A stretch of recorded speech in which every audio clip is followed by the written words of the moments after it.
क्यों उन्होंने ऐसी परिस्थितियाँ बनाई?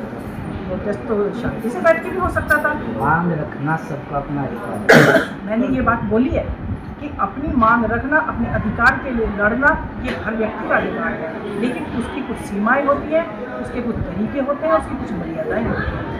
मैं इस बात को कभी भी स्वीकार नहीं करूँगी कि मेरी बेटी की कोई मांग है और वो उस मांग को उस तरीके से मेरे सामने खड़ी होकर या अपने बाप के सामने खड़ी होकर मांगे, मैं बिल्कुल स्वीकार नहीं करूँगी। और दूसरों की बेटियां भी हमारी बेटियां हैं, इसलिए मेरा तो ये आह्वान है, इस तरह की हरकतें ना हो, अपने अधिकार की लड़ाई लड़नी चाहिए। क्योंकि वास्तव में ये एक कहावत है हमारे यहाँ कि बेटा जब तक बच्चा नहीं हो तो माँ भी दूर रहेगा। मैं इस बात को नहीं कहती कि अधिकार की लड़ाई ना लड़े, बिल्कुल लड़े, लेकिन उसकी मर्यादाएं हो, उसकी सीमाएं हो, सीमाओं में रह के, संस्कार में रह के हर कार्य को करने का सुंदर व्यवस्था की है। और जो मेरे मंडल से भाई आए हैं, हमारे मंडल अध्यक्ष, उनका भी हार्दिक अभिनंदन और धन्यवाद। जो मंडल के पदाधिकारी, मैं नाम तो नहीं जानती हूँ, जितने बैठे हुए हैं, और उनका हार्दिक अभिनंदन और धन्यवाद। सब अपने अपने स्थान पर खड़े हो जाइए राष्ट्रीयगान के लिए। एक बार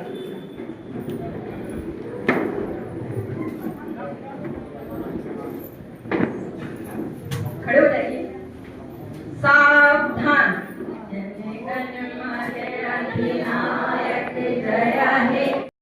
आरती जी हर बारी छूट जाती है, हर बारी छूट जाती है। लीजिए, आइए आरती जी।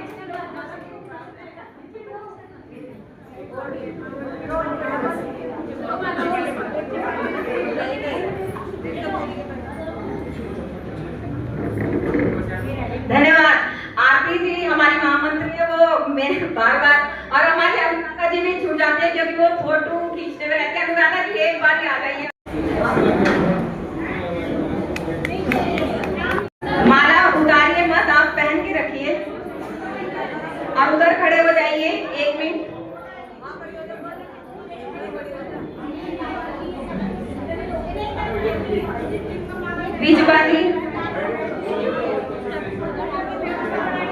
बीजमा जी पहन के उधर खड़े हो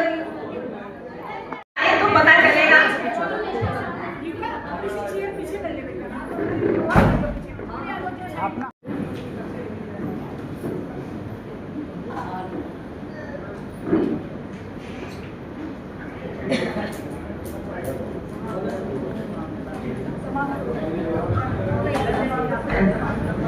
आप सब अपने स्थान पर बैठ।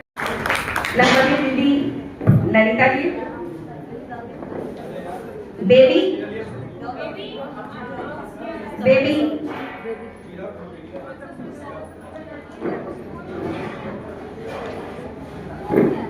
हमारे भारत माता की धन्यवाद।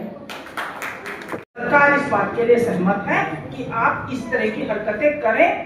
तो इस चीज को मैं जरूर कहूंगी कि इन बातों पर भी आप आत्मनिर्भर हैं, आप काम में व्यस्त हैं, आप परिवार का भी कर रही हैं, खाना भी बना रही हैं, बच्चे भी देख रही हैं, पति भी देख रही हैं, सास ससुर भी देख रही हैं, लेकिन संस्कार न स्वयं भूलने चाहिए, न अपने बच्चों को भूलने देना चाहिए।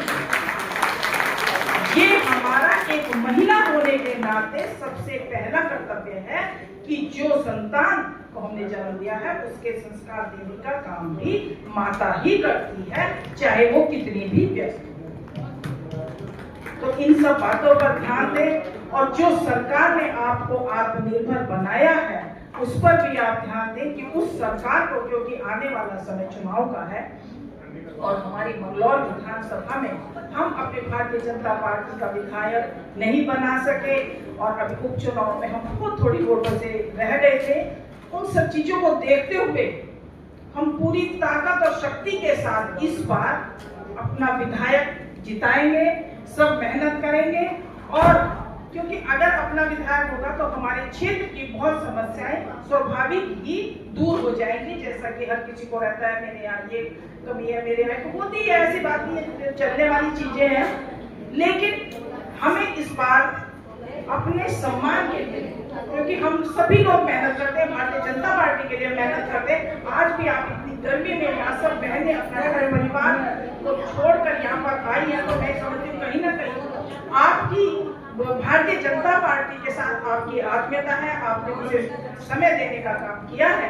तो ये समय सार्थक हो और आने वाले समय में, क्योंकि 5-6 महीने बाद ही हमारा चुनाव है, एक पुरुष बाहर रहता है, वो किसे वोट दे रहा नहीं पता चलता, लेकिन एक महिला जब परिवार में रहती है तो वो कहती है कि नहीं, अब की बार मेरा पूरा परिवार भारतीय जनता पार्टी को वोट देगा और जिताने का काम करेगा। तो इसकी बहुत महत्वपूर्ण भूमिका होती है जो कि हमें निभानी है, और हम सब मिलकर इस पर काम भी करेंगे और अपनी भारतीय जनता पार्टी का